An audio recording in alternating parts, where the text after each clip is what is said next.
Hello, everybody, and thank you for tuning in to the Liberty Report. With me is Daniel McAdams, our co-host. Daniel, good to see you. How are you this morning, Dr. Paul? Doing well, doing well. And let's talk about coronavirus. Have we Yeah. talked about it before? A couple times. But people want to know about it, and we want to know about it, and wish we knew more about it. We've been struggling with whose statistics we should believe. I know the ones I don't want to believe, but getting to the bottom of it, and there's so much discrepancy in it. We want to talk a little bit about that and how to figure out where it is, because policy depends on it. In the old days, you could have an epidemic and nobody paid any attention, and they just did. It wasn't a big government political stunt. It wasn't an attack on civil liberties. It wasn't involved when the stock market had the biggest crash ever. So the conditions are different. But the big thing is believing our government. But I think, it was mentioned in the 50s there was a major pandemic and nobody really cared. But, I think in one sense we're healthier, because people are more skeptical of government and they don't want to believe them, but they still get away with a lot of lies. There was one article I read, matter of fact, it was an ABC report, and it had to do with the discrepancies in reporting by the Chinese in Iran. Oh, they were hiding things. They were cheating and misreporting. And I say, probably so. That does happen, and but I don't think I'm going to send the military in there. Matter of fact, I'd like to get our military out of the South China Sea trying to look for an accident to happen. Yeah. But nevertheless, they're saying the whole issue is they've lied to us and they've caused the whole problem, and they caused our stock market to fall. But the whole thing is we're very much aware and witnessed it personally and heard them testify that our officials lied to us. And the history is showing, they've been lying for a long time. Misinformation even for World War II and the Spanish-American War and World War I, but especially Vietnam, and especially, the Persian Gulf Wars and remaking the Middle East. I mean, our government, they're big lies too. A lot of people died. Millions of people died, and we're still suffering from that, and we're still following the same foreign policy. So this whole idea that you can narrow it down and say these bad guys in China and around have everything to be responsible for, I think it's a bit gross distortion of what's really happening. I think that is sort of what's going on with the statistics. They vary from day to day and from group to group, and for some reason I work on the assumption that the numbers have been exaggerated in the direction of trying to make the people more hysterical, because it's to the benefit of the authoritarians to scare the living daylights out of the people, and they'll roll over and they'll say, oh, okay, you guys tell us you better stay in your house forever. Well, most people did. Most people followed the rules. But guess what? They're getting tired of staying in their house, and they're starting to sense that maybe a little bit of freedom is what we need now. And that direction, I think, is what we need to encourage. Yeah, but the tyrants will not let up that easy. And what we're talking about here, I mean, these are policies that affect tens of millions of people, literally the lives of millions of people. Yet they're being based on such unreliable, misreported, and politically manipulated data. I don't know that any time in history there's been such an event. We have a couple of things, and there's this huge discrepancy now between the CDC's daily tally of death toll and its weekly tally. And if we can have the first clip, this is the daily tally. The CDC tells us that 65,735 people have died. This is based on one of their tallies. If we can actually skip ahead to one more. And now here's something that came out on May 1st, telling us that from February 1st to April 28th, 37,000. That's a 37,000 person discrepancy. There are plenty of ways they're trying to explain it away, but it's there and it's very confusing. If we could back up one, here's another important point, Dr. Paul. And these are the daily COVID deaths. That second column is interesting because it shows, second from the bottom, on 4/18/2020, there were 10,408 deaths. That's down from 12,000 the week before. You go ahead to the 25th of April, you see a huge reduction, 3,271 reduction. So it looks clear from these numbers, of course, nothing is ever certain, that it's decreasing significantly. So what happens, what does the media do in the face of this obvious, at least to us, reduction? Let's do the next clip. This just came out in the New York Times today. They have to ramp up the terror. If we have that next clip, yeah. Here's a new thing from New York Times, Dr. Paul. Trump administration projection and a public model. These are the same people, the CDC, right, that got it so wrong. Now they're saying, oh my gosh, the daily death toll will reach about 3,000 on June 1st. You know, and this is the numbers that the same people that have bad numbers. And one final one, Dr. Paul, because this is what they do. The same article, after they put out this, oh my gosh, it's going to go back up, which has never happened in the history of epidemics. The next one, please. And this is from the same article. And this is the main point, Dr. Paul. The projections confirm the primary fear of public health experts. A reopening of the economy will put the nation back where it was in mid-March. Yeah, isn't it interesting? You pointed out where recent history shows they reported this here and here a couple days later. So the reports their reports don't even match up in real time. But then they come along and you mention projections. All of a sudden they have to make it, there's tremendous increase in the virus, infections as well as the deaths.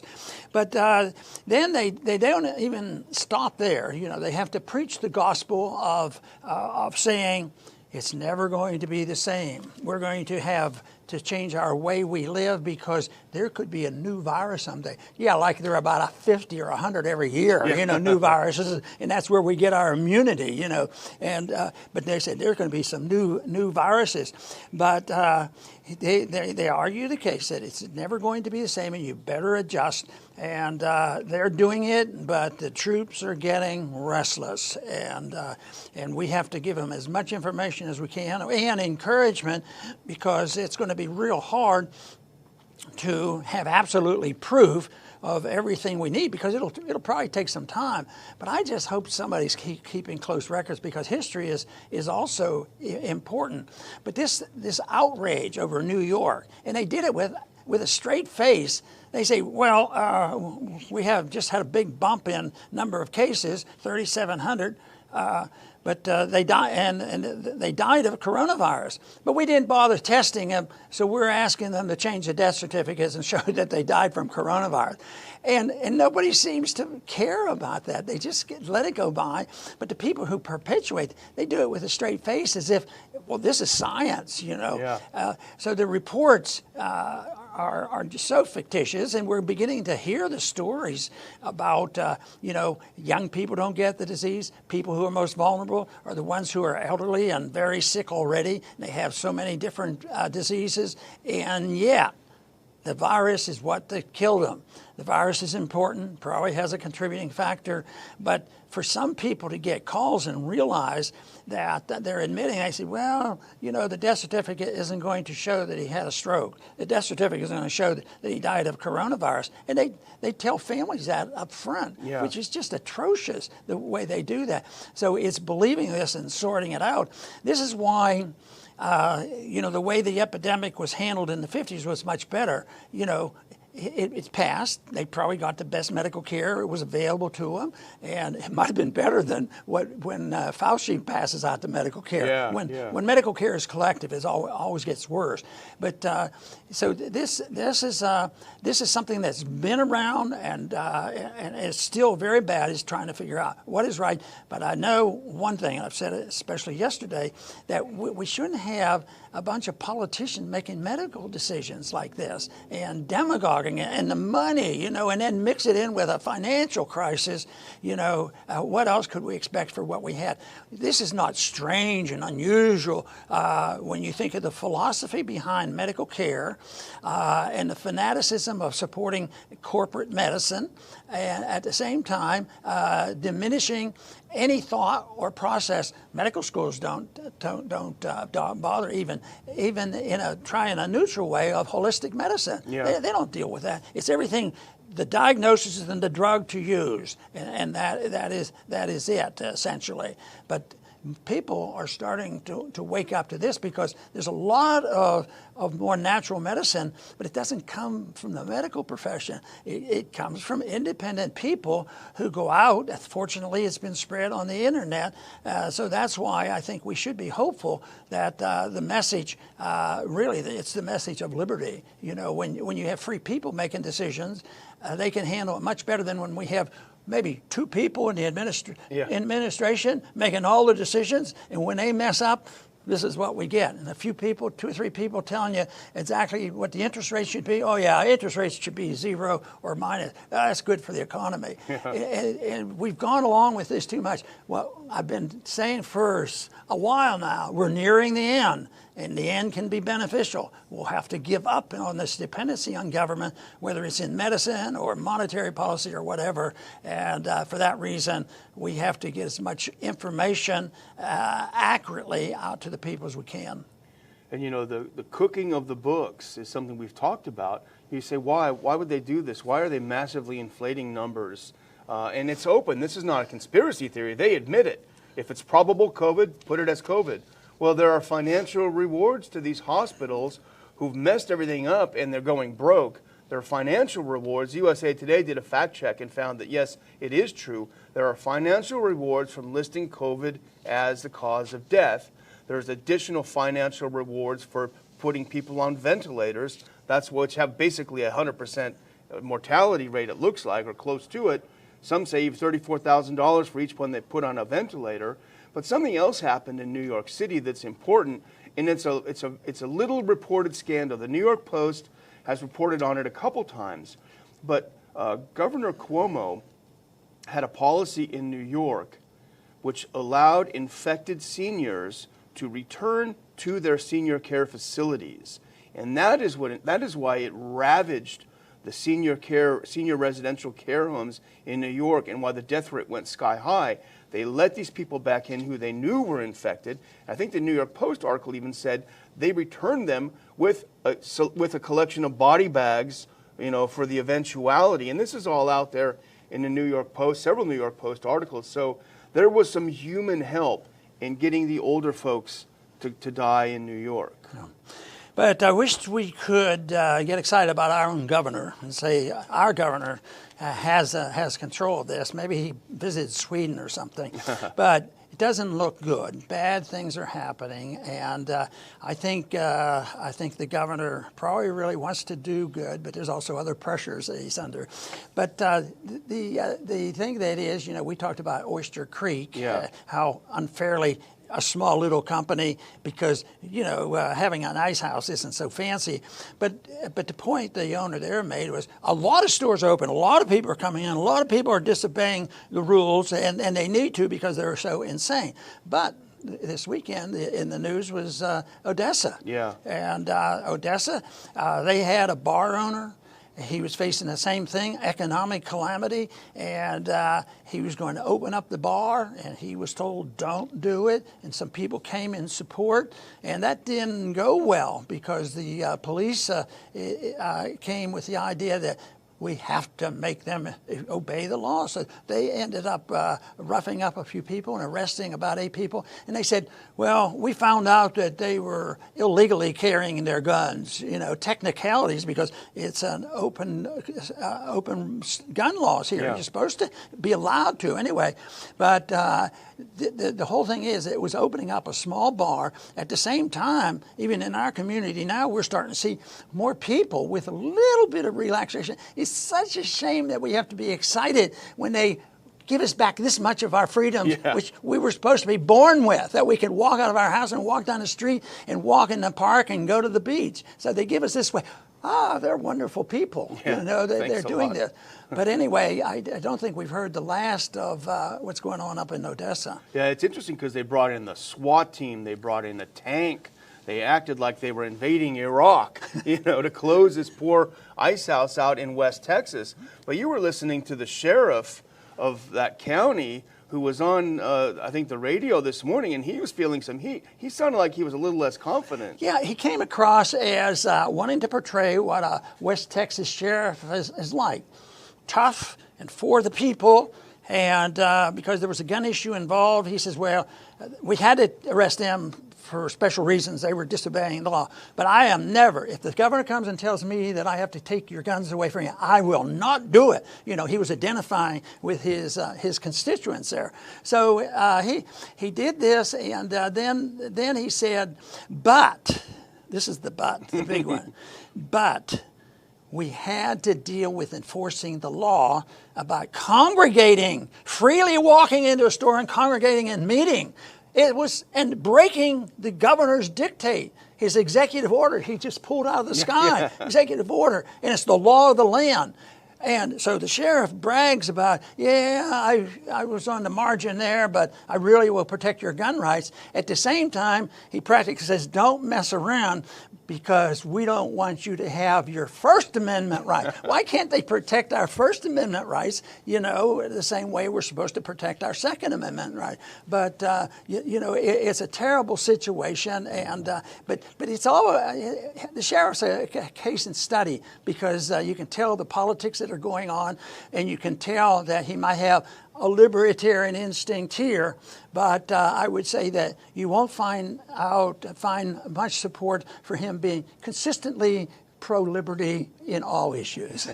And let's hope he's feeling some pushback, because he should feel awkward. But you know, from Texas to California and beyond, the authorities, now that there is so much pressure to open up, they're having to bow to some of this pressure. But what they're doing is they're doing their best to make reopening any corner of the economy so onerous, so difficult, so unpleasant that people won't even want to do it anyway. You know, they're setting conditions that the customers themselves will reject. Oh, you can only go by appointment only to a restaurant or to get your hair done. You have strict social distancing requirements, strict sanitation. You got to spray it down with bleach between each customer. 25% capacity. And you know the restaurant business is tough. And so the government's telling you can only have 25% of your normal customers. No one's going to break even, A. And B, no one's going to go to a restaurant with such horrible conditions. You can't even enjoy yourself. They probably put plexiglass in front of you. And you got to ask why. You know, what is the reason? They want to keep the power? Are they risk averse? You know, and it's a big question, but they're making it as unpleasant as possible. Yeah, to me, it's hard to figure out because they do the opposite of what I would like to see done. And, you know, a free society is going to have its problems, but I think people should be more, you know, in the mood to enjoy each other and enjoy their facilities. They can make more money and have their own house, you know, and their own property and all. And sometimes when you see people doing this, it's so unnecessary. And it's almost like when you see three people on the beach and they're too close together and they're going to get arrested. And it's almost like these authoritarians, and that's sort of contagious like a virus. They all endorse this sort of macho stuff, and they do this, and it's almost like they cannot stand to see anybody having any fun. So, and that's what's going on now. But one of the things that hopefully will catch on and you know slow this thing down, and that is whether the closure is being done or the opening, it's always unfair. Governments are always unfair. Oh, we're going to have a draft, but it'll be a fair draft. We're going to have a tax, and it's going to be a fair tax. The rich get off, and the poor will pay some through inflation, this sort of thing. So it's always going to be fair. But the closing down was not fair. I mean, you know, the richer you were, the very, very rich made billions of dollars on it because they said, we just got in front of the line, you know, and got the money, and then there wasn't anything left for the smaller companies. So it's one of those things that they will continue to do this, and when they open up again, just like what we've already seen, it's a little bit better at the shopping centers. You can go in. It's still a total insult. Yeah. You have to go through certain doors and check your, you know, all that stuff. But you still have to monitor. But the people who want to do this, They want to just get their life back again, and it's such a shame that it's so painful to do this. But it's urge them to continue, in this effort. Think highly of your liberty, and realize that that it's going to be necessary. I always argue you should love liberty for moral reasons and for legal reasons, but ultimately, one of the strongest is for practical reasons. If the authoritarians and socialism was a perfect system, everybody was rich and prosperous and had a lot of leisure and all the amenities of life you wanted, we'd have a little tougher time arguing. Of course, I would despise it because I still want to make up my own mind. But we don't even have to worry about that contest because they always make it worse. So when this thing totally collapses, we're in a collapse like this right now, when it's totally gone, the government is going to be seen as totally inept. So the more they are seen as failures in trying to coerce us all like cattle, the better it will be. It'll give more encouragement to other people, and eventually people say, let's all go to the beach, And if I thought for a minute that all of a sudden that would automatically increase the death rate, I would say that I'd think about it. But that isn't the case. When you just pointed out about how they handled the nursing homes, that didn't decrease the death rate, it increased the death rate. And how many people have died, because they couldn't get to a doctor? And how many people died because they don't have now money, they can't even buy any food? And I think we're optimistic, I'm optimistic, but I think, unfortunately, I think we're going to see more violence because Wendy's today is running out of hamburger meat. So, and then we could sort of make fun of that a little bit, but that's a pretty significant thing. In a country like ours, you can't even get a hamburger. We're running out of meat. Oh, it's a shame. It's terrible. And, again, people that are flipping out, if you want to stay home, no one is going to grab you by the collar, take you down to the beach, take you to a restaurant. This is the thing where the rest of us who make a decision, with the risk in mind, should be able to do what we want. No one's going to force other people, and there are people who should be careful. But, I would just close, Dr. Paul, by saying, in the spirit of ridicule being the best weapon, I think it's even stronger than guns as a weapon. I'm going to borrow a term from our good friend Bob Wenzel from Target Liberty blog, who calls these leaders, these tyrants, power freaks, and that's a great word. And if I can go, I just have 2 slides that shows what the power freaks are up to these days. We can go to that next slide. Here it is. Look at this, Dr. Paul. Riverside County, 1 person per pool policy is now in effect, and this is for private pools. Not necessarily the one in your backyard, but it's not that bad yet. But if you live in a complex, so 1 person. So there's going to be a line of kids probably 20 miles long. Okay, you've had your 5 minutes in the pool. Now get out. It's insane. And here's the next one. Here's California. Look at this. Governor Newsom issues a list of approved activities. He now will allow Californians to watch sunsets. So thank you, Master. Thank you, Master. Oh, boy. Okay, very good. Power freak is a pretty good term, and that's what we should do. We should accuse them. They're freakish people who their whole life depends on how much power they have. Sometimes it's just political, and sometimes it's emotional, and sometimes it's financial. But power and wealth isn't necessarily always bad if you get it honestly. But when it becomes political power, it's power freaks that are using it against others to undo the liberties of other people. But the word that I used isn't nearly as neat as power freaks, because the term I use, and I've used it even sometimes in friendly debates with my colleagues, I would say that's an authoritarian approach to things. And authoritarianism, they don't like, no, we're good people. We want good socialism, and we want to make everybody better. They're not authoritarians as long as they're doing it, because they know how to handle it. But you don't even have to be ugly with people when you call them authoritarians. If you let them know, that's an authoritarian approach. Our approach is a little bit different than that. We believe in voluntarism. We think it's better. And can you think of what it would be like if we handled other nations that way too, instead of the authoritarian approach of sanctions and bombs and threats? threats and intimidations. It would be so much better for interpersonal relationships and community relationships, as well as relationships between countries. I think the voluntary approach, which obviously will be imperfect because man is imperfect, but what we don't want, since we know man is imperfect and they get worse when they have power, they're power freaks that are outlandishly using their authority to do mean and nasty things. We'd like to change all that. I want to thank everybody for tuning in today to the Liberty Report. Please come back soon.